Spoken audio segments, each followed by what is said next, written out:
Hey everyone, happy Monday. Welcome to another episode of Coffee with Colin. I'm your host, Colin Egglesfield. This is Coffee with Colin, the show that inspires you to be your best self. Tonight, I have a very special guest. This gentleman here has been responsible for so much in my life. This guy has, I can't thank this guy enough. This guy has literally been responsible for a big part of my career. This guy is someone who I owe my acting life to this guy. He's amazing. He's the director of Something Borrowed. His name is Luke Greenfield. And this handsome gentleman was the guy that was the one that helmed this spectacular movie that maybe a few of you have seen. It's a movie called Something Borrowed. It has Kate Hudson, Jennifer Goodwin, John Krasinski. It came out 10 years ago. The anniversary of the film was this month. So I don't know if you haven't seen it yet, you should probably check it out. It's a great movie. Anyway, Luke has also, he's also been responsible for some really great films out there. Another one of my favorite movies, The Girl Next Door. If you haven't seen this movie with Alicia Cuthbert and Emile Hirsch, really great movie. It's kind of like a modern day version of Risky Business. So Luke is going to be talking to us about filmmaking and his passion for film. And he's got a really interesting story. He developed his passion for filmmaking when he was 10 years old. And what's really sweet here is that apparently his mom wrote a letter to Steven Spielberg telling Steven about his passion for filmmaking. And Luke is going to tell us the whole story because there's a full circle little thing with Steven where just a few years ago, Luke had the opportunity to actually work with Steven, and he's going to tell us a little bit more about that. But Luke is a graduate of the USC School of Cinema and Television. He is, again, one of his films, The Girl Next Door. His Let's Be Cops came out a few years ago as well. And then he's also got a couple of other projects. One of them came out in December of 2020 called Half Brothers. So he's going to be telling us about that. And then he's got a couple of projects in the works. One of them, The Last Bachelor. The other one is Untouchable. And he's now going to foray into the world of television with a television show called Don't You Forget About Me. So without further ado, let's bring him to the stage, ladies and gentlemen. Mr. Luke Greenfield. Well, hello. How you doing, buddy? Hello. What's up, Colin? Man, dude, I wish I was in person right there with you. I'd give you the biggest, most gigantic hug. How you been? Oh, my God. It's so good to see you face. It's been so long. What, my wedding, maybe? No. Yeah, it may have been your wedding. So you got married in Cabo. Crazy. And so your beautiful wife, Sarah, was actually in Something Borrowed as well. It was our 10-year 2 days ago. Your 10-year anniversary. Crazy. Your wedding was one of the most beautiful weddings I've ever been to. It was, so Luke and Sarah got married on this cliffside overlooking the ocean in Cabo. And we're all sitting there in this like little grassy bluff. And then the music starts playing. And then all of a sudden we see this horse and chariot come over the hill. And there's your beautiful bride-to-be being courted into the arena. Horse and buggy, that's right. And your wedding vows just were like, went on and on because you guys just love each other so much. It's great to see you guys are still together. How is Sarah? She's good. Yeah. She's a very successful life coach now. Really? So it's super exciting. Yeah, Sarah Baldwin Coaching. She's really taken off and been like, she's probably gonna be the next Oprah. Awesome. Yeah. Awesome. Yeah, I should give her a call. Absolutely. Did she give you a lot of good life advice? Unfortunately, yeah, it was tough being with a life coach, but I'm very coached and therapized. But I guess that's a good thing, right? Yeah. So you're currently in Los Angeles. Yes, West Hollywood. Yep. And you're originally from New York. That's right. Well, I was born in Long Island and I grew up in Connecticut. Yeah. Okay. Yeah. Okay.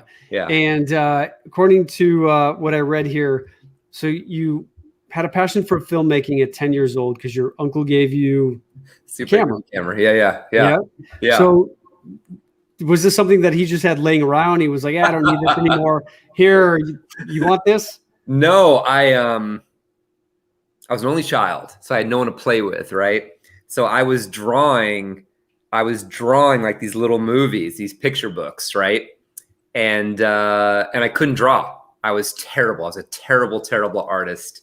And so my uncle gave me this Super 8 movie camera, and that was it. I started like making these ninja flicks with my friends, and I gave up baseball, and I just was making movies like crazy. I was that kid with the camera, the whole time. And so that was my life from age 10 till unfortunately now. It's all I've been doing. It's all I've ever done. And so your mom wrote a letter to Steven Spielberg. Yes. And yes. You had no idea she was doing this. Again, no, I didn't. My mom, again, only child. So mom was very in my life, still is. And she was worried because we didn't know anyone in the business. I lived in Connecticut. Mm-hmm. And for years and years and years, it was like, I want to be Steven Spielberg. I want to be Steven Spielberg. And my parents were just like, what do we do here? That's not a real career. That's crazy. Like, what are we going to do with our son? And so I always wanted to go to the USC Film School, which is so competitive. And it was like my dream since I was 13. And I would write letters to the dean of admissions when I was 13, all the way up through high school, sending him my junior high school films and my high school films. And I remember calling them when I was like 16, and I said, hey, like, how many people get in out of all your applicants? And some guy was on the phone. He was like, about 30,000 apply and maybe 30. And I said, 30 what? He's like, 30 people get in per semester. Holy cow. And I was like, 30,000? That's an exaggeration. And I was like, so the chances are infinitesimal. And the guy was like, yeah, it is. And he was so cold to me and so mean to me. And I was a 16-year-old kid. So my mom was so worried that she, without telling me, she just wrote a letter to Steven. My mom's a really passionate writer. She's really moving and emotional. And she wrote this long letter to Steven, just pretty much asking him, does my son have what it takes? And so she sent him my high school films, and a miracle happened. And here's the story though. Okay, here's a good story, Colin. So she put in my high school films, but my junior year of high school, we had to write research papers. Research papers, right? These long, takes a whole semester. And my research paper was Steven Spielberg, the star they wouldn't let shine. Because when I was in high school, the Oscars would constantly snub him like crazy. They would never even nominate him. Like, he made a film called The Color Purple, and they nominated every single category but him. Except him. And so I wrote this whole research paper, and he read it. Like, she put it in the package, and he read it, and he wrote me this 2-page handwritten letter from Steven Spielberg. But he wrote this letter, and he gave it to his assistant saying, send this letter to this kid. And my mom forgot to put a return address on the package. Oh, crap. So this assistant, I know this now, this assistant was like, holy fuck, like, I'm going to get fired here. I can't find this kid. And by the way, I'm old. This is way before Facebook, Google, all that stuff. So this poor assistant was freaking out, thinking that Steven's going to kill him. And so luckily on my research paper, on the cover of it, it said Staples High School. So he went and researched, again, not on the internet. He had Google, yeah. He had to research where my high school was. And then he would call public high school. They'd call my high school and say, hey, we need Luke Greenfield's home address. And the high school would just keep hanging up on him because they thought, because he kept saying this is Steven Spielberg's office. So they kept, for weeks, they kept thinking it was a prank call. And then finally, I was home one day after school, and the phone rang, and the high school said, Mrs. Greenfield, we don't want to alarm you. We don't want to scare you, but these people keep calling. wanting your home address, claiming they're from Steven Spielberg's office. And my mom just started screaming. She was like, "That it's real, it's real." And so, yeah, he wrote me this letter, and probably the best thing that happened when I was 16 years old, for sure. Definitely. And obviously, I'm sure it gave you some confidence knowing that he had looked at he'd seen your reel that you had put together. Is that? Yeah, no, he saw two of my little high school short films. And yeah, I mean, it was huge. It was huge. And so how did you get into USC film school if it was that difficult? Did you know someone? Was it just persistence with? No, we didn't know anyone. I mean, again, we're from Connecticut. I didn't know anyone in the business. I just had, I was not that good at school, but I just forced myself junior and senior year to get like great grades. And I wrote a really good personal statement. And I used, I obviously enclosed Steven's letter as a letter recommendation, because he said in the letter, go to film school. Okay. He goes, he was saying like, our paths will cross, go to film school, get out here to LA, and hopefully our paths will cross. And they did. They did 16 years later, which is crazy. Yeah. So tell us about that. So I made this film, The Girl Next Door, and and I had a meeting at DreamWorks at his company, and it was like a week before the movie had come out in theaters. And I was meeting with the president of the studio, and he was like, Steven really loves your movie. And I was like, I made a film before that called The Animal with Rob Schneider, a terrible movie. And I remember I was like, he loves The Animal? The fuck? And they're like, no, he loves The Girl Next Door. And I was like, it hasn't come out yet. And they're like, well, Steven sees everything before it comes out. And so he had seen the film before it come out, and it turns out that his son at the time was a senior in high school and was obsessed with Alicia Cuthbert. So who wasn't, man? Alicia was like, so she was on 24. Yes. Playing Kiefer Sutherland's daughter. Yes. Yeah. Yes. Yeah. And I had seen her in a European version of Maxim magazine. And I was like, whoa, who's this? And then we met her, and she auditioned for the movie. But anyway, Steven loved the movie. And so I went in to meet him face to face. It was incredible. I mean, it was like, I look like him. So we're the same height and everything. We're kind of staring at each other. And I'm like, is this my fucking dad? You know what I mean? It was very weird. But it was a long meeting. And did he know at the time that you were the kid that he wrote 16 years prior, or did you tell him at the meeting? No, it's crazy. Great question. He came into the office with a Xerox copy of the letter. Oh, because wow. I guess anything Steven hand writes, they make a copy of it. I don't know, who knows why. And he came in and he was like, I can't believe you're the same kid. How did he know that? His office told him. And so it was 16 years later it's just crazy. That's incredible. It's crazy. Yeah. And then he called my mom. We were sitting there meeting for a while. It was a long meeting. Mm-hmm. And I said, I didn't tell my mom I was here because I thought I would jinx it. Maybe you would cancel. So she doesn't even know right now. And he's like, call her right now. He's like, call her. Don't tell her you're with me right now.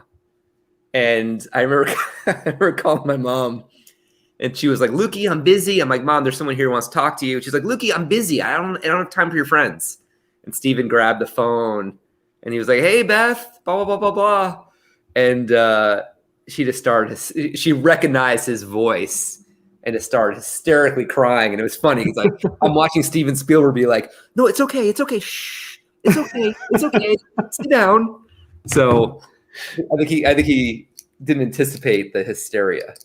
That's awesome. And what would you say you've learned from not just watching his movies, but did he give you any advice or any recommendations when you were meeting with him? Yeah, no, huge advice. It's funny because I got that letter when I was 16, right?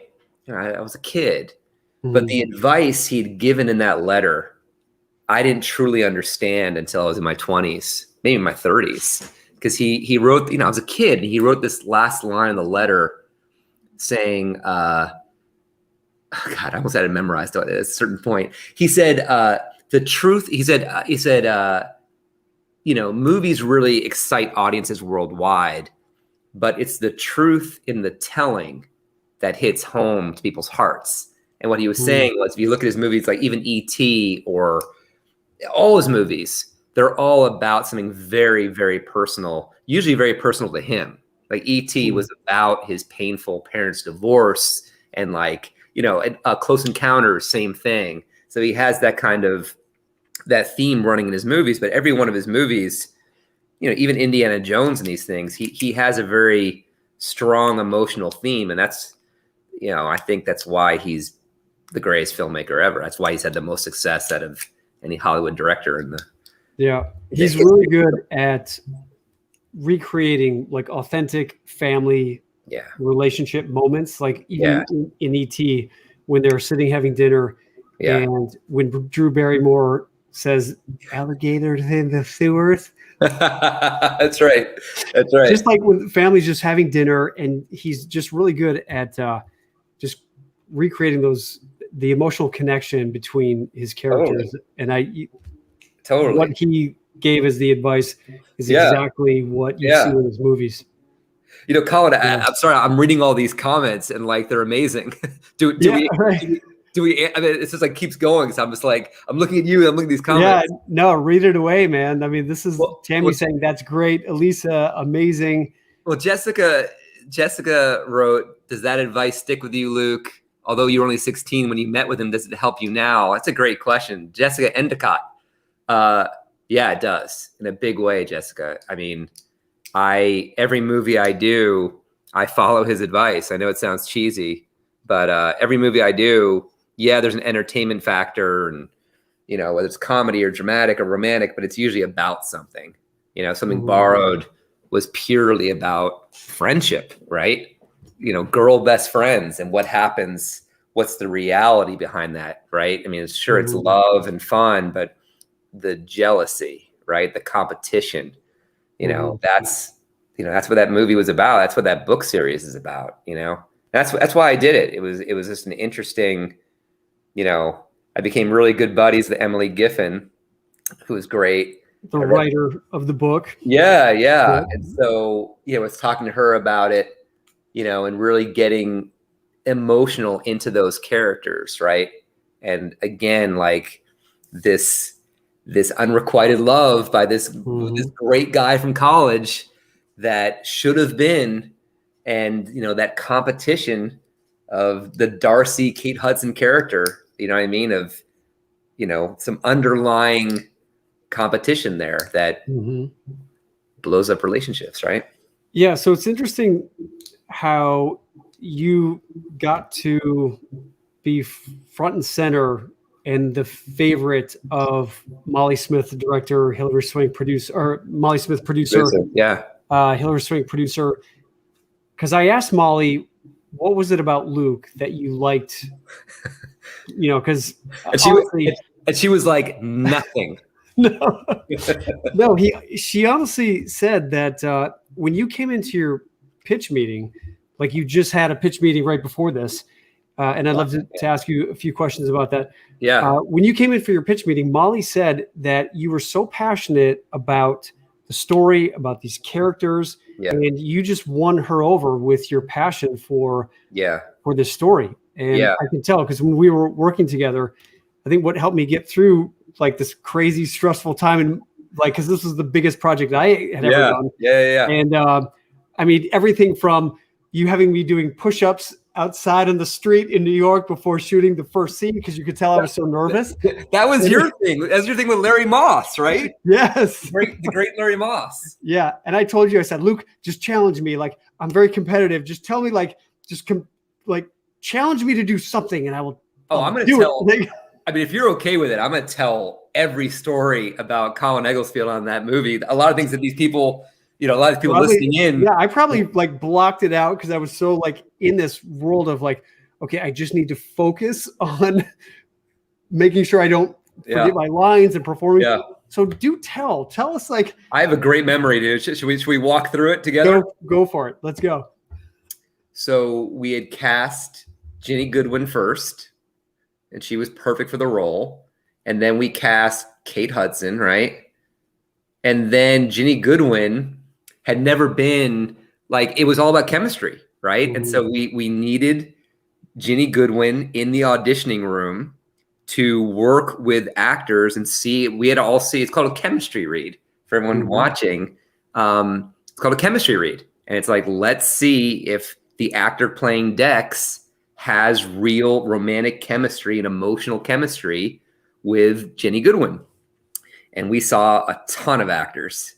I mean, I can't really say, a lot of big movie stars today too. Big, like the biggest male movie stars that I'm sure people love their movies.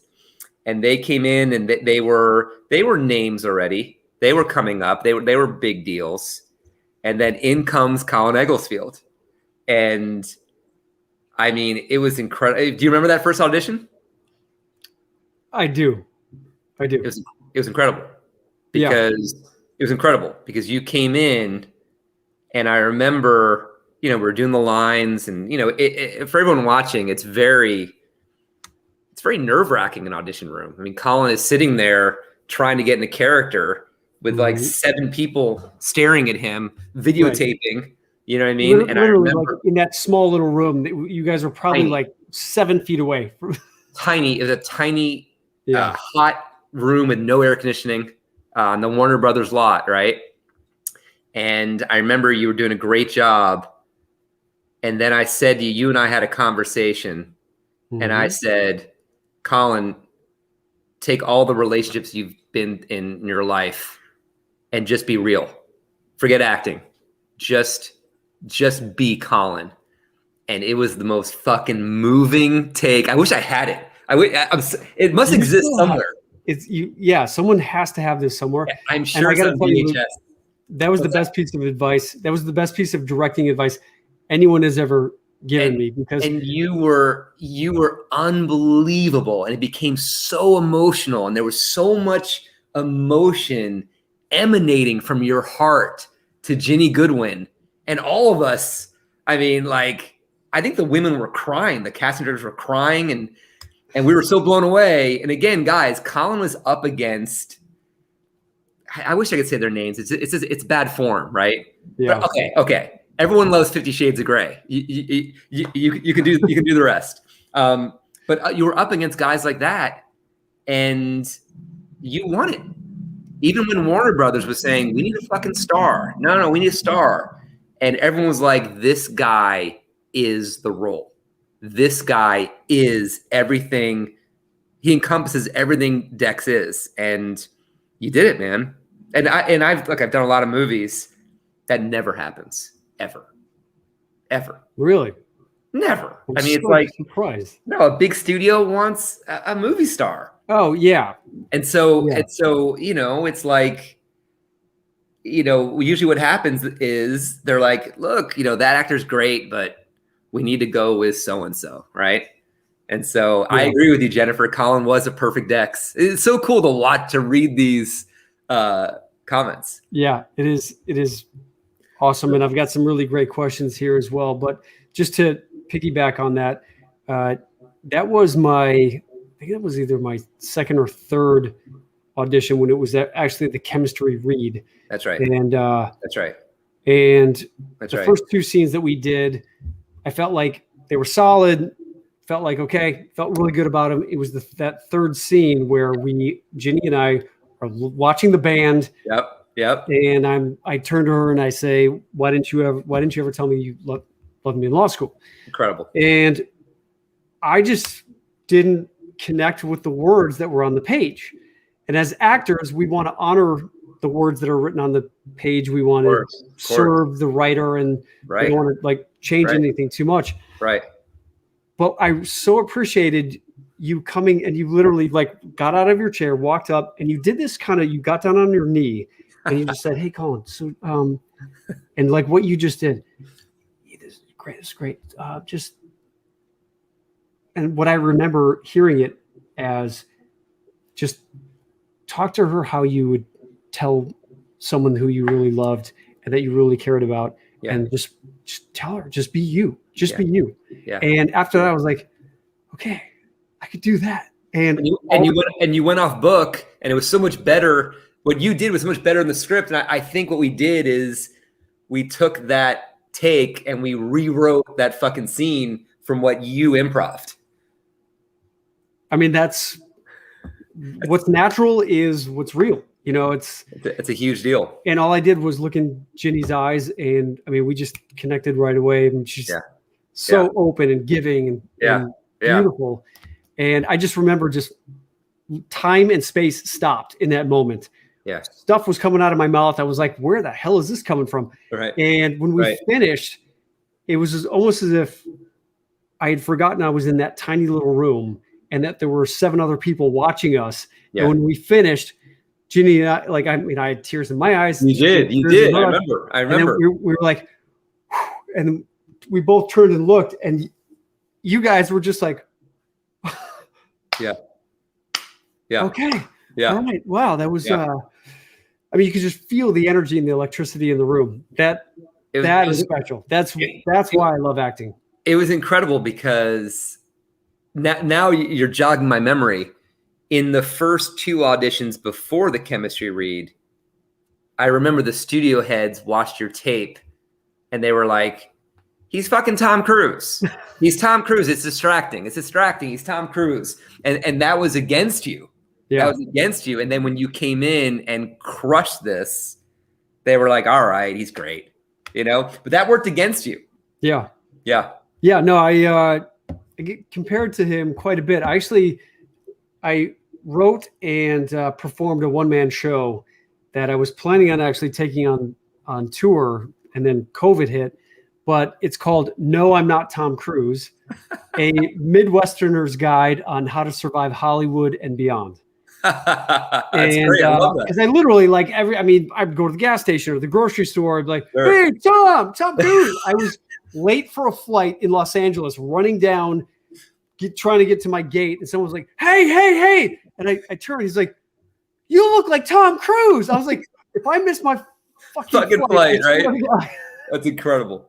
It's incredible. So that's definitely, it's, I don't know if it's necessarily hurt me, but in this instance, it definitely was something that came big up. Time. Thank you.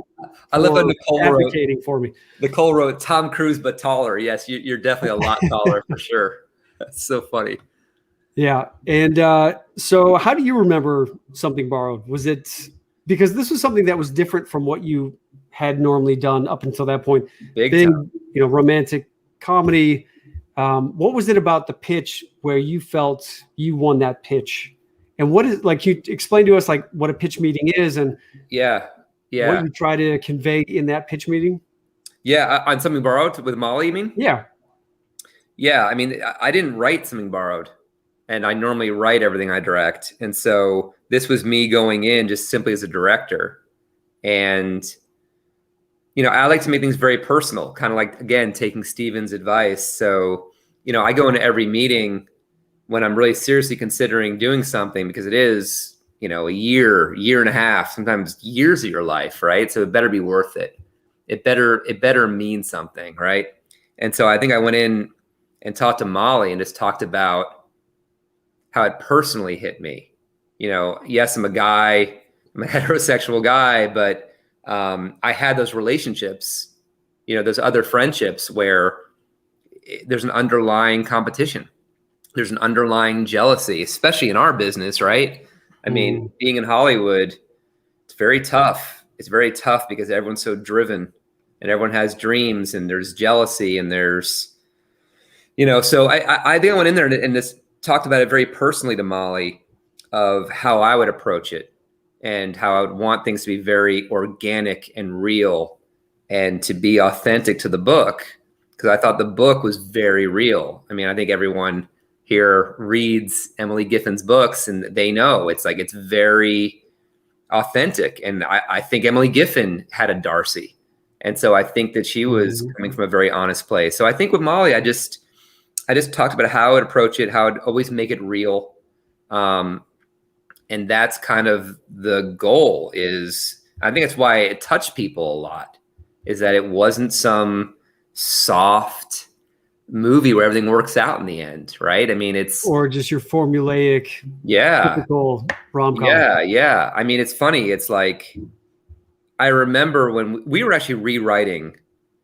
There was a scene in the end that was not in the script that we put in where Ginny and Kate meet up in the park, right? Almost the very ending. And we put that line in where Ginny says, when Kate Hudson says, "You were always jealous of me." And Ginny Goodwin goes, "You're right." And it was like, and I remember that line, I got goosebumps. That line was so purposeful to that story, because whether Ginny was saying that to make Kate Hudson's character feel better, or she really was just admitting, yes, I was always jealous of you. But, if you look at the movie, I mean, that's just Kate Hudson being very, it's like when she storms your first date, I think what Darcy's mentality is, right, is I can get this guy, right? I can get him. And so, there's this awful jealousy that I think everyone relates to. It's life. Yeah. And for Darcy, what I perceive it to be is just a low self-esteem. And so she's got to big time use what she has to make herself feel better. Right. Even if it's maybe encroaching on her best friend. Were you trying to create ambiguity when she does say you were always jealous of me at the end, or? Yeah, I mean, ambiguity possibly, but it was just a lot of times in friendships, those lines don't come out, right? Right. I mean, everyone knows, like when I direct actors, for me, I always tell them, it's not what you say. It's not the dialogue in life, right? In life, I could be saying one thing to a girl or my wife or whatever, but they're feeling something different. Absolutely. Right? Your eyes or whatever. And I'm not talking about lying. I'm just talking about like, so that ending with that line being like, "You were always jealous of me." I don't think those lines come out in real life a lot. That's really bearing your soul or being very honest, where a lot of people are afraid. A lot of people are afraid to be that honest, right? That's a tough thing to say to someone, right? I mean, would you ever say to your friend, you were always jealous of me? I mean, that's a fucking powerful line. You know what I mean? Very confrontational, But it's the truth. I mean, it could be the truth. Totally. Yeah. And I think that is what Darcy and Rachel, I think that's what they do appreciate about each other, is that they are so honest with each other, even if it is confrontational. Yeah. I think a lot of people do avoid confrontation just to keep the peace. Yeah. But that's, I think, where relationships can break down, because when you're avoiding the truth, then resentment can build up and all kinds of, I'm sorry. I'm reading these comments are amazing. Go for it. Joyce Peterson, never, unless you didn't want to hang out anymore. I agree. I'm sorry. These comments are amazing. Thank you, guys. Yeah, but I think that's the glue that kept those two characters together, was just how honest and authentic they were. To each other. Yeah. What was your favorite part about filming the movie, do you think? You and Steve Howie, you guys kind of kept me sane. I mean, that was a tough shoot. Yeah. I mean, I still look back at that shoot. I mean, I was a lot younger then and probably a little more green. That was a tough one, man. That was a tough shoot. And well, it's tough because directing in and of itself is incredibly difficult. I mean, as the director, you're making 1,000,001 decisions, and everyone on set is coming to you from, Luke, is the dress too short, or is it too this? Is the makeup, the hair? Do you want the lighting to be this? Do you? I mean, it's like, you get barraged with questions. So it's difficult to begin with.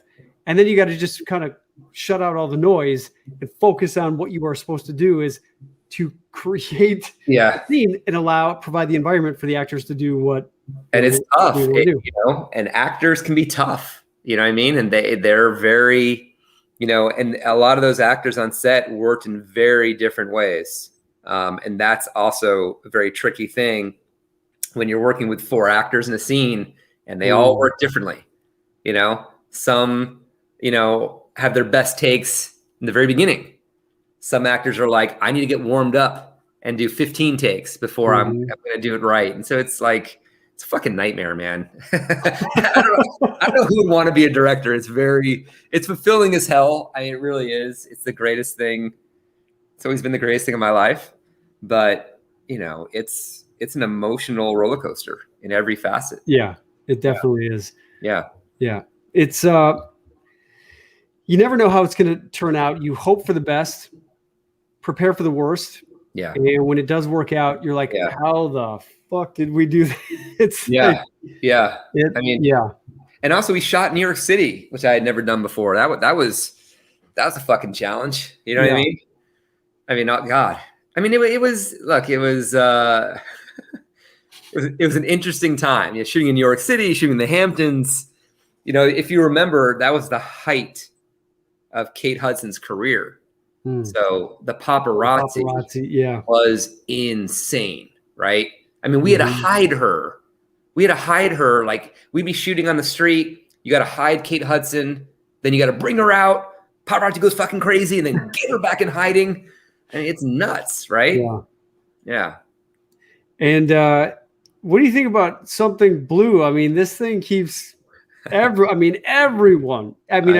I posted last week and it was like, Something Blue. Have you heard anything? Do you know anything? Not a long time. I mean, I remember years ago, I love Something Blue. I think that's a better book, actually. You know what I mean? I remember when I first got the job, I read Something Blue right away. And I was like, fucking A, we got to make that movie. And so that was always the plan. I don't know. I'm sure Molly Smith, who's amazing, is going to keep going. You know what I mean? I don't know. Do you think it's because of the way in which the studio system shifted to online platforms, Netflix, and the traditional romantic comedy formula just kind of shifted? I think what really kind of hurt us with Something Borrowed was we premiered on the same day that Thor premiered. So we figured, okay, counter programming, but Thor just was a massive freaking success. I forgot. All the media. About that. That's right. Was just Entertainment Weekly and all that. It was just like Thor. And then the week after, Bridesmaids came out. So it was like Bridesmaids was like, this was the new type of romantic comedy. Yeah. The dark kind of subversive humor. Yeah. Our romantic comedy, like the Julia Roberts and the Sandra Bullock type of romantic comedies, all of a sudden seemed a little old fashioned in a way. And I can see big time. I mean, the movie shifted. 10 years later, it is just fucking amazing how much impact it's had on audiences. I mean, it's funny. It's like, in my past, I've made a lot of guy movies, very guy driven. Mm-hmm. And it's interesting because The Girl Next Door is still like one of those movies that even years later, like I'm just still, and I love that movie, but I'm still being asked about and talked about. But it's funny, Something Borrowed, when there's a reaction, when I walk into a room, there's usually a woman who is like, I love those books. You've got to make Something Blue. Something Borrowed was amazing. So it really did have an emotional impact on a lot of people, which is why we do it, right? I mean, this is exactly, if it didn't, that's a failure. So, but I really think, we did. I forgot about that, Colin. We did get shadowed by Thor, but I think the movie really did find an audience for sure over the years. Yep. Big time. Yeah. Yeah. So I remember going down to San Diego where we did a test audience screening. That's right. And do you remember, did you guys change much? Because what you do, you film a movie, Then you invite a test audience to come in, and then each of the people that watches the movie, they give them a piece of paper and they'll say like, tell us what you liked about each character. And I remember we were sitting in the back. We came in after everyone. There was probably like maybe 25 people that watched the film. And so me, Molly, you, we were all in the back watching the movie and watching the reaction of these people watching the movie. And at the end, the moderator gets up and so tell us what did you think about Kate's character? What did you think about, Dex? And when it came to Dex, I remember it was split. It was like, okay, well, I can understand true love prevails. And other women were like, he's a cheating asshole. He cheated on his fiance. Totally. I mean, it was, did you guys change much of? But you brought up, you just brought up, I forgot, Colin, you just brought up a really great point, which was when we were doing casting all these guys, we had to find a guy who people would relate to and be on his side and be lovable.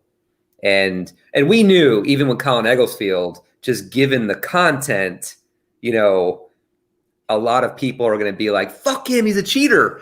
I mean, I remember being in the theater in all those screenings. As soon as you and Ginny Goodwin kiss in that cab, I mean, 600 people would go, you know what I mean? It was like this massive vocal reaction, which, you would think a lot of people knew the book. It was so shocking to audiences. But yeah, I remember that test screening. I really do. I remember when your name came up, it was either, God, he's so fucking hot, or split to like, I totally get it. I felt for him. Thank God. They got together in the end, and there was definitely people that were like, fuck him, he's a cheater. Mm-hmm. But that's a good movie. Yeah.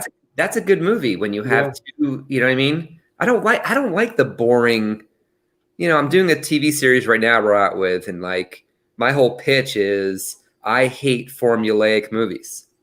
I can't stand when it's like, here's what's going to happen. She's going to come around, and it's so antiquated and old, and I don't think anyone cares anymore. Yeah. Where you got to find something that's surprising and different, and I don't know. So, what is the TV show that you're working on right now? I'm doing this show. It hasn't sold yet, so fingers crossed, guys. Okay. It's called "Don't You Forget About Me," and it's about what happens when you meet your soulmate too early in life, which is my story. And so it follows a couple from when they first meet in high school, and it follows them together and separately into their 20s, into their 30s, of how they're meant to be together, but life and timing keeps ripping them apart. And it's very real. Now, I had this relationship. I mean, I fell in love with the love of my life, besides my wife, in high school. And she was a year older than me, and she destroyed me when she went to college. I mean, like, I've never had more heart. I just went through a divorce, a very happy divorce, very amicable. But that was more heartbreak at 16 than my divorce. It was devastating. And then I came out to LA for film school, and I could not get her out of my mind. Did she break up with you, or was it just, hey, listen, in a big I'm way. going off to school, so let's just take a break? Or no, she went to New York City. I'm from Connecticut. She went to New York City to art school, the Parsons School of Design. And I was like this kid in high school, and she was growing up in New York City, and I didn't know well. I was crushed, and then I couldn't get over her, and I went back to the East Coast, and I got in front of her, and I said, "You're gonna have to kill me, because I'm never gonna stop loving you. Like, you're the one. Like this is it. You're the one. You're the love of my life." And I won her back. She was about to be engaged. And then she moved in with me when we were 22 years old. And that was the problem, is that we were just too young. And so, it just didn't happen. We're best friends right now. Like, she saved my life through this divorce. Like, we are best friends. She's guiding me through being a single man right now in LA, which is fucking weird. But yeah, so sorry, I'm babbling here, but that's what the TV series is about. A very real look at soulmates and when you meet too early and timing. I mean, timing is everything, right? It really is. Because a lot of my friends, and I think maybe a lot of people might know this or relate to it. Yes, the Simple Minds song is definitely the theme song, Nadine. But a lot of people get married because it's the right time, right? Whether they're at a certain age, or, you know, unfortunately, it's like he or she is good enough, right? And so it's tricky. And so the TV series really taps into the things that we're very uncomfortable talking about, I guess. Well, that's the interesting stuff. That's the compelling stuff that makes us want to watch. That's got to get made. I hope so, guys. I hope so, man. I have Margot Robbie. She does a lot of TV. So she's my producing partner on it with her company.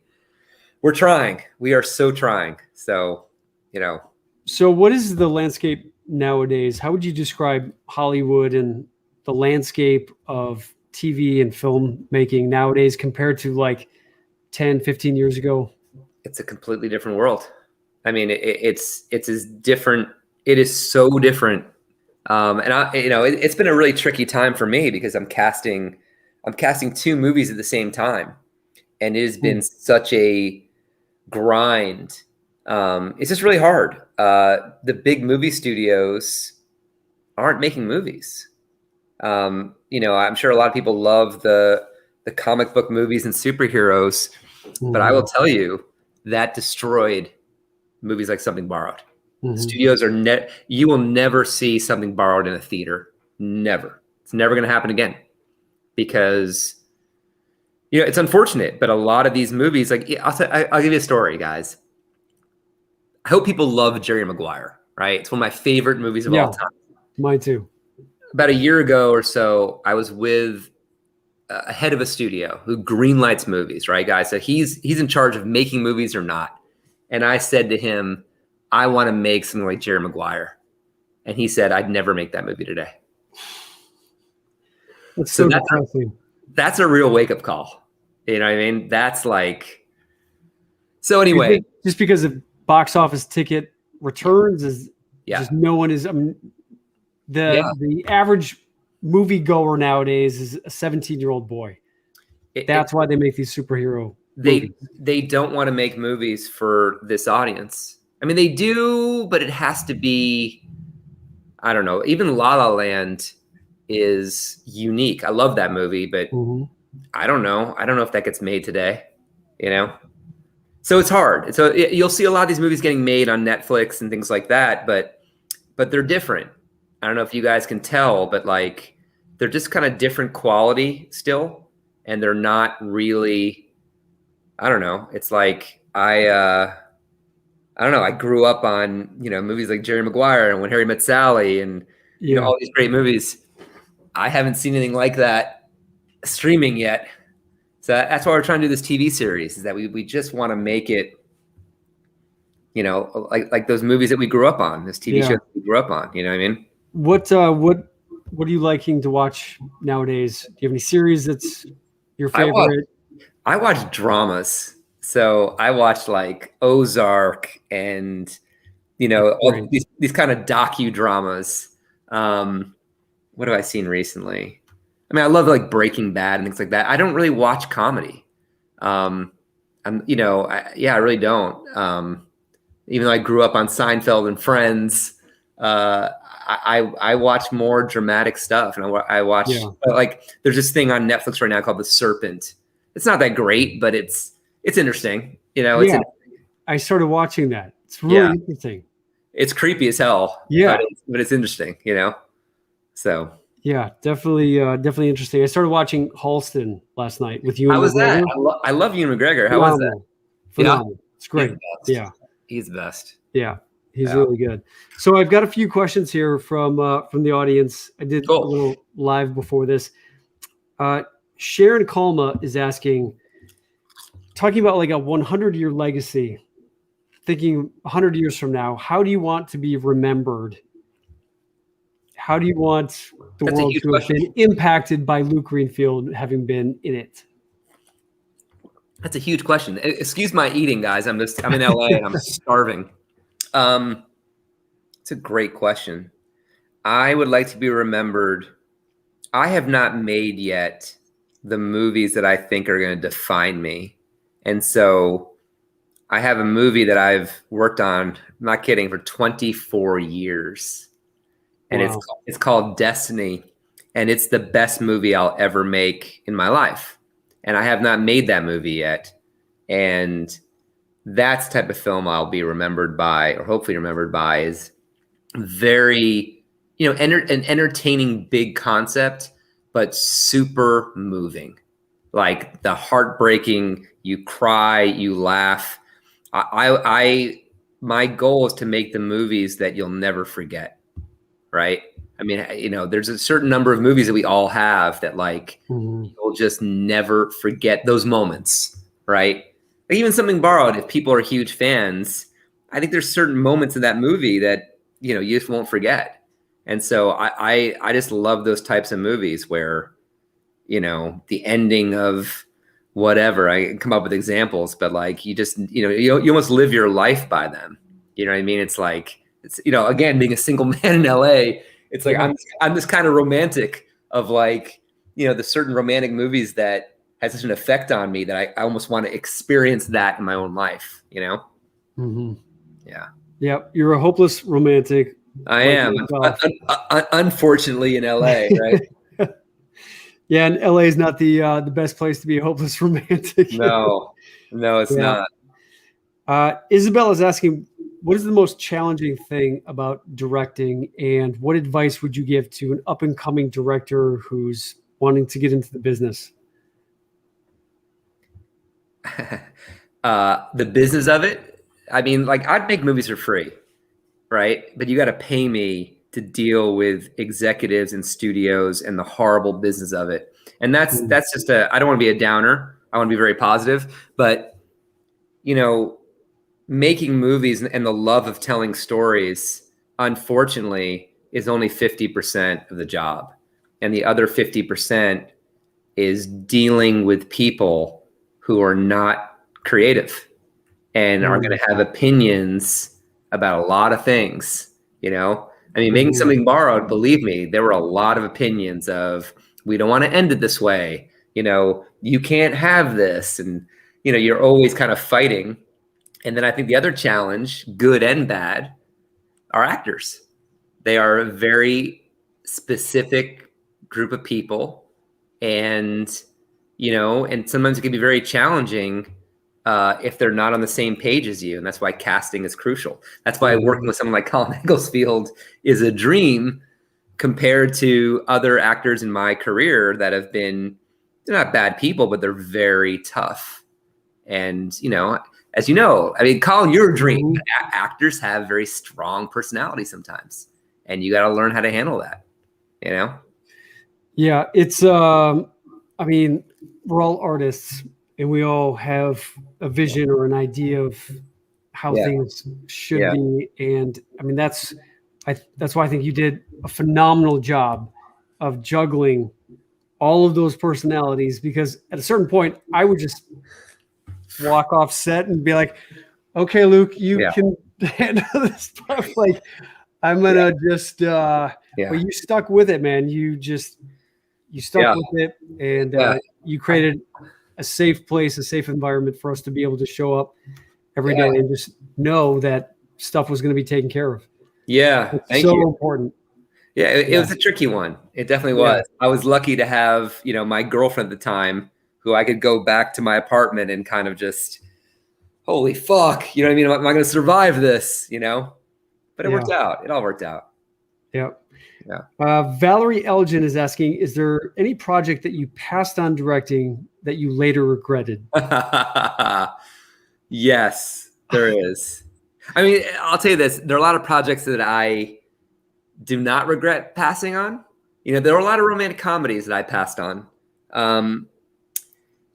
There was a movie that maybe people don't know very well. It's a Will Ferrell movie called Stranger Than Fiction. Yeah. And it's not a Will Ferrell movie. You guys should see it. It's a very interesting idea of what happens if you wake up one morning and you have a narrator narrating your life. So all of a sudden you wake up and it's like Colin went to the bathroom to brush his teeth. Right. And he's like, and then all of a sudden, and the movie's so groundbreaking because you realize Will Ferrell realizes that he's in a story, a book where he's going to die. And so the narrator, the first 10 minutes of the movie says something like, whatever Will Ferrell's character's name was, Bob. They were like, Bob didn't know when he left work that day that he was going to die. And it's a great, anyway, the script came to me. I was just finishing Girl Next Door. I wanted to work on my dream movie called Destiny, and I passed on it. And there were a number of movies I passed on that I just, for one reason or another, I didn't feel it was the right time. Mm-hmm. Yeah. So it's funny or ironic you bring that movie up because when I was diagnosed with cancer, I was 33 and my dad came in for the surgery, and we were like, okay, you know what? You're having surgery tomorrow. Let's just go see a Will Ferrell movie. It'll take your mind off of. And it was straight to the fiction. Go into the theater, and it was just like, okay, yeah, this wasn't like the Will Ferrell movie I thought it was. So I'm just sitting there like, okay, well, yep, this was. That's incredible. Yeah, That's incredible. Like, man, I was just like, here, just punch you in the face, Colin. Oh man. Oh man, crazy.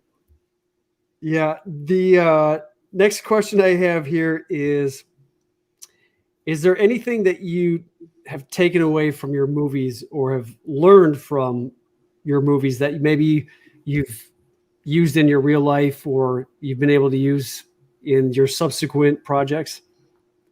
Yeah. Well, are we talking content or just my experience on set? I would say let's both. Okay. Whatever comes up. Experience on set is an easy one because I had to really learn how to handle interesting personalities, which takes a while. I feel I'm very good with people, to be honest with you.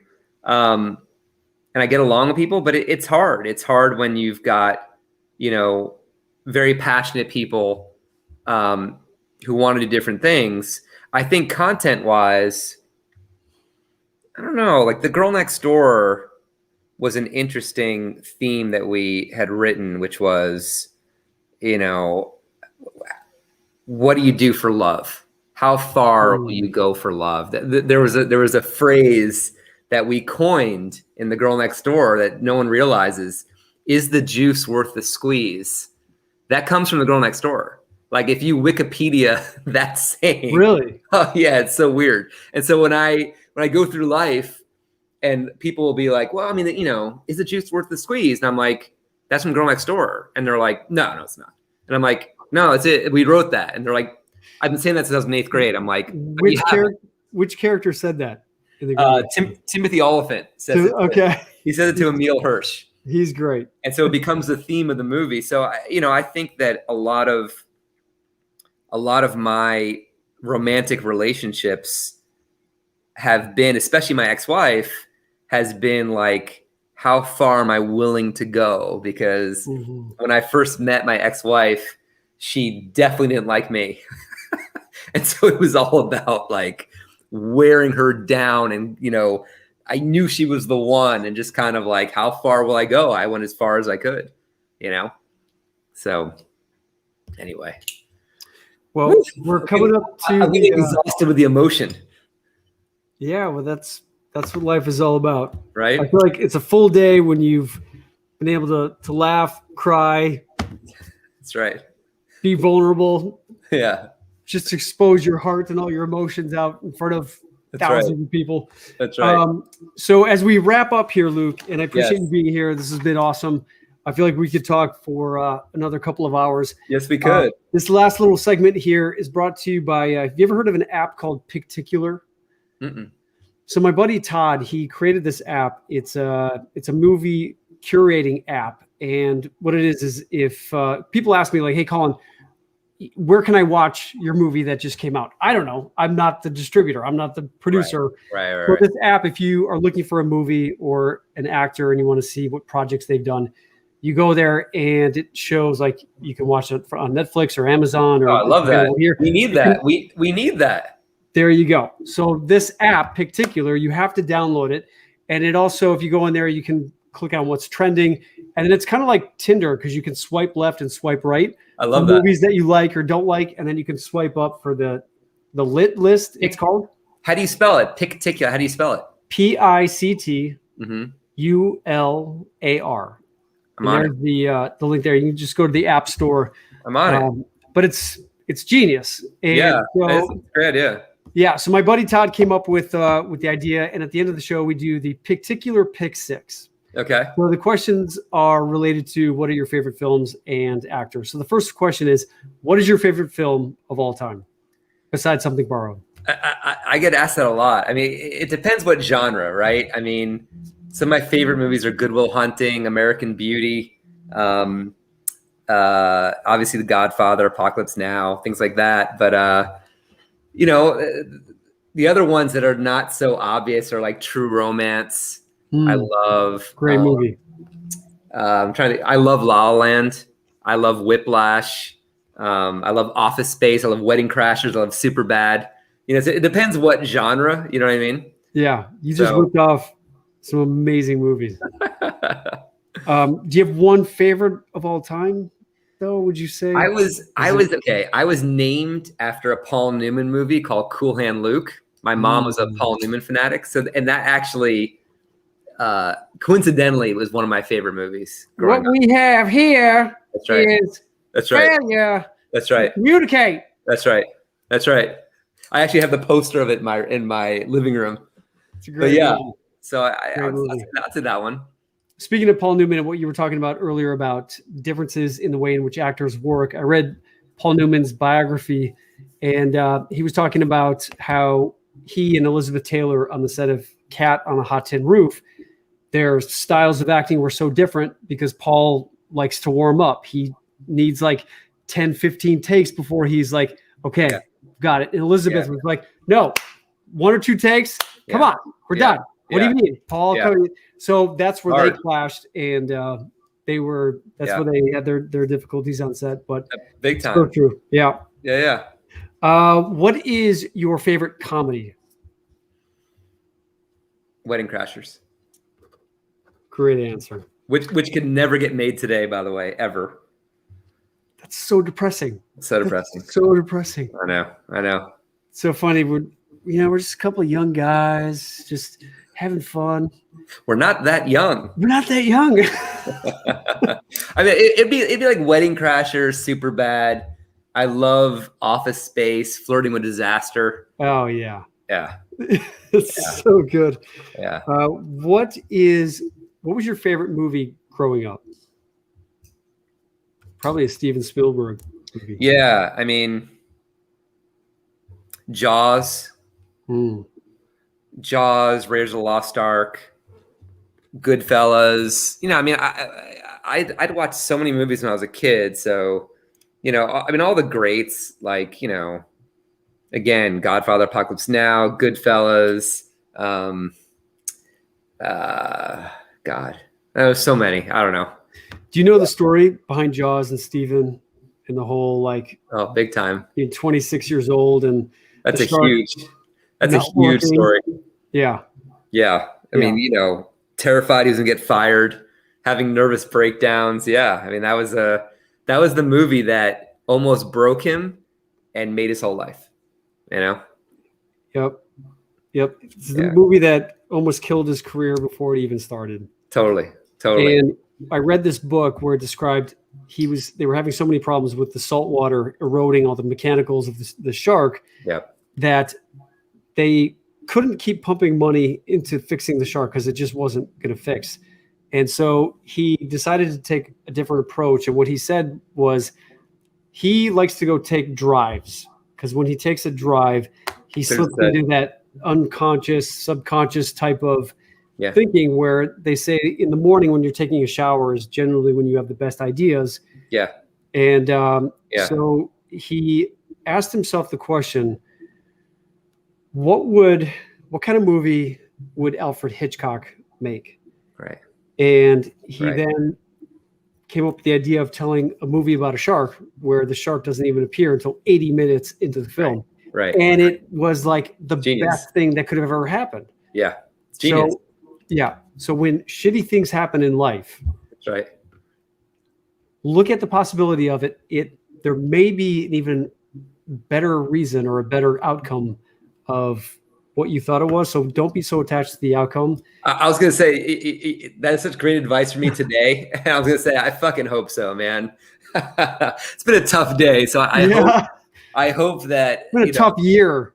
Yes. So I hope the path becomes very clear and it was all meant to be for a certain reason, which I do believe. I can't see it now, but I do believe it.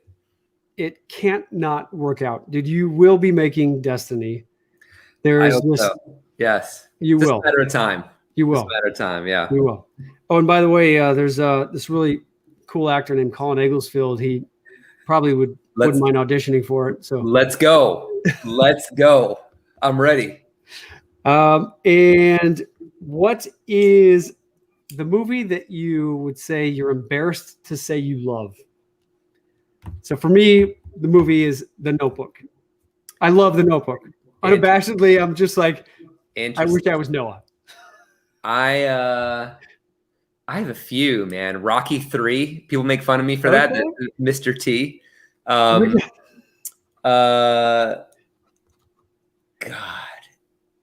I like Nancy Meyers movies, man. It's complicated. Something's got to give. I guess I'm not embarrassed about that. I'm trying to think, like, what do I love that people hate? The Money Pit with Tom Hanks. Okay. I fucking love that movie. You know, and I remember growing up, everyone was like, "It's such a cheesy movie. You're an idiot." But I loved it. Yeah. I haven't seen it, but definitely relate to my real estate projects that I've been doing. And next question is, who's your favorite actor or favorite character, male character in a movie? Favorite actor is De Niro, still all these years. I mean, Philip Seymour Hoffman was up there. And favorite character, Jack Nicholson in One Flew Over the Cuckoo's Nest. That's my favorite character. How come? Because he's the ultimate rebel that cannot be stopped. And like, you're going to have to kill him. You're going to have to kill him. And even when they killed him, he still won. You know what I mean? That ending of that movie, I don't know if people have seen it, but it's dated, obviously, yes, but go see that movie because the ending of that movie, there's no better ending you'll ever see in a film. I'm going to have to rewatch it. Oh, it's so good. All I remember is Nurse Ratched. Yes. I mean, it's dated. So like people are gonna be like, oh, it's too old, it's slow, it's boring. But that character, Randall McMurphy, a guy who is the ultimate rebel, you know, who just, you know, will not conform to society. And you couldn't beat him. Even if you killed him, you couldn't beat him.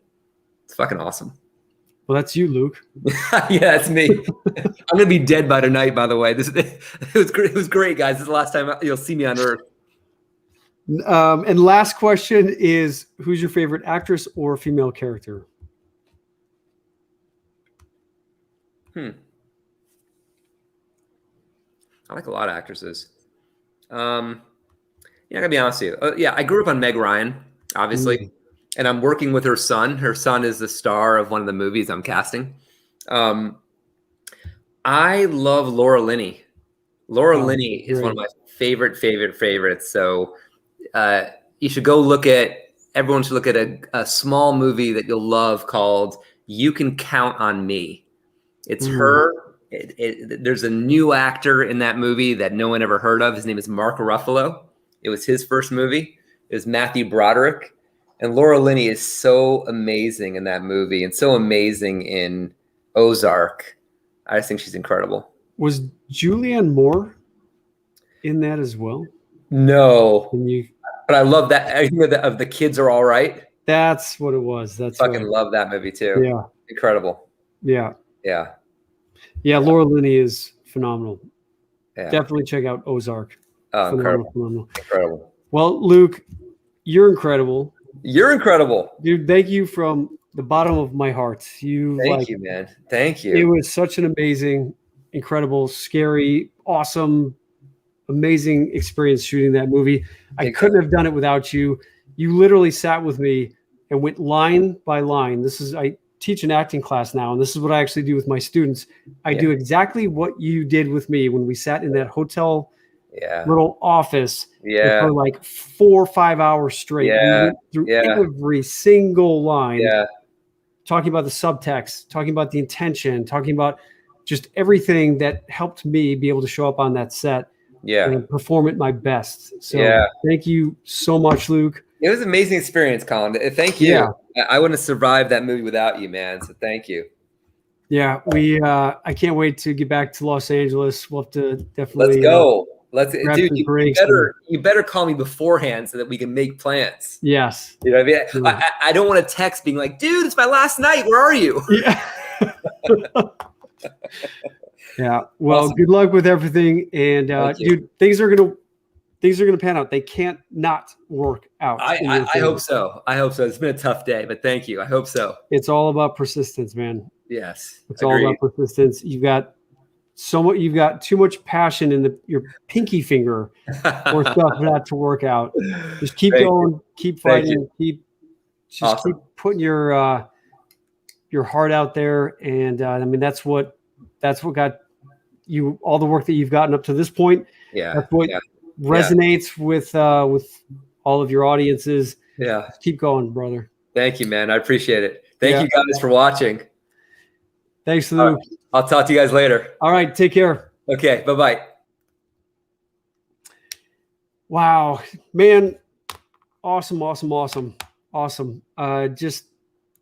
wish you guys could have been there with me during the filming of Something Borrowed. He definitely was my rock during the shooting of that film.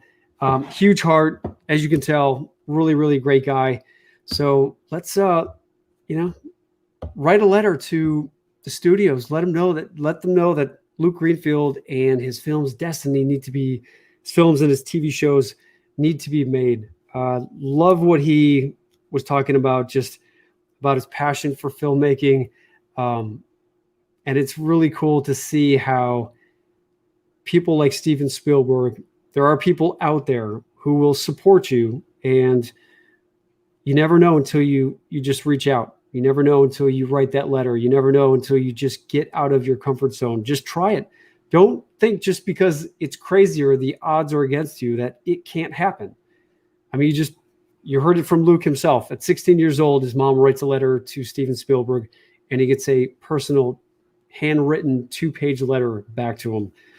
That's what life is all about. I mean, you never know until you put yourself out there, and it's not always going to work out. And you heard him say today, even just nowadays, it's not always easy.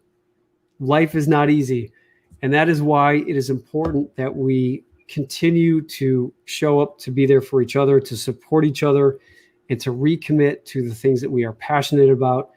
There's too much negativity. There's too much sadness, too much hate out there in the world. And if we're not careful, it can overtake us. It can be incredibly overwhelming. We're all dealing with all kinds of stuff. And that's why it's important to wake up every day and remind yourself who you truly are. And a great way to do that is to connect with an amazing group of people who will keep reminding you of who you authentically are. We just finished our latest iteration of my Inspire 6-week course. We finished it yesterday. And on the last day, we give our Oscar speeches. So we all dress up and we give our Oscar speeches, and each person that is in Inspire gets to say what they are winning the Oscar for. And over the 6 weeks, you get to recreate your life script, rewrite the story of your life, because we all have a story that we have about our life and that we tell ourselves. And a lot of the times that story can be very disempowering. And during this 6 weeks, we get to authentically reconnect to who you really are, get to tap back into your innate creativity.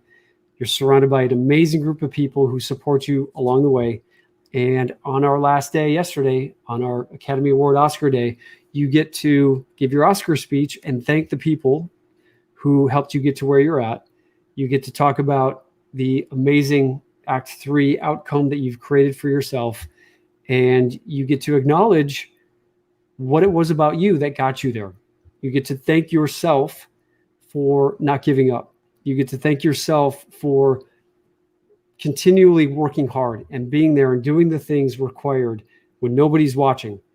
We do so many things when nobody is watching, and sometimes it can be really frustrating, and it can feel very lonely when you're doing all of this stuff and you're not acknowledged for it, you're not appreciated for it. And this is why I created Inspire, so that you can tap into a community of people who acknowledge you and who see you and keep supporting you in doing the amazing things that you want to in life.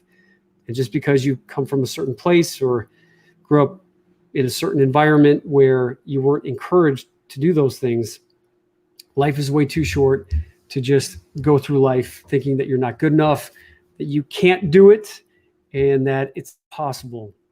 So we are doing our next Inspire on June 13th. That's when it starts. And we've got our Inspire Summit on Sunday. Got an amazing lineup of people. I know you guys have been seeing the promotions that we've been doing for it. And here's the thing. We get sent so much stuff, and I'm sure you guys have seen, Inspire Summit, Inspire Summit, Inspire Summit, blah, blah, blah, blah. Because we get sent so much stuff, so much spam email. But truly, I would just encourage you to just jump on the page, jump on the registration page, just to take a look at who's going to be speaking and see if any of the speakers, what they have to say resonates with what you want to learn or what you're looking to create more of in your life. Because for me, life is all about learning and having a growth mindset. Like Pam said earlier, life is all about having a growth mindset. Actually, Krista, who I did my live with today, said life is all about having a growth mindset. And that's what she learned during Inspire. And, as we get older, we sometimes think that we know it all and that there's nothing, we're too tired to learn something new. But that is where the magic happens. That is where the incredible connections happen. That's where the miracles happen. So I would highly encourage you to get your ticket for the Inspire Summit this Sunday. It is going to be a truly magical day. 5 hours of great speakers, 5 hours of you being able to do something that's good for yourself, practicing and implementing more self-care, kindness for yourself, and more intentionality with just supporting yourself mentally, physically, emotionally, all that good stuff, so that you can be truly your best self. Because that is what life is all about. So thank you for being here. Again, thank you to Luke for taking the time to show up here and share your wisdom, your insight, your sense of humor, and your humility. And thanks for all of you out there who are watching, who are here. I so appreciate you guys showing up every week and just coming together and supporting each other. It is really, truly awesome. I will see you guys next week. And for those of you who want to join us for our post show for Coffee with Colin, just go to patreon.com/Colin Egglesfield.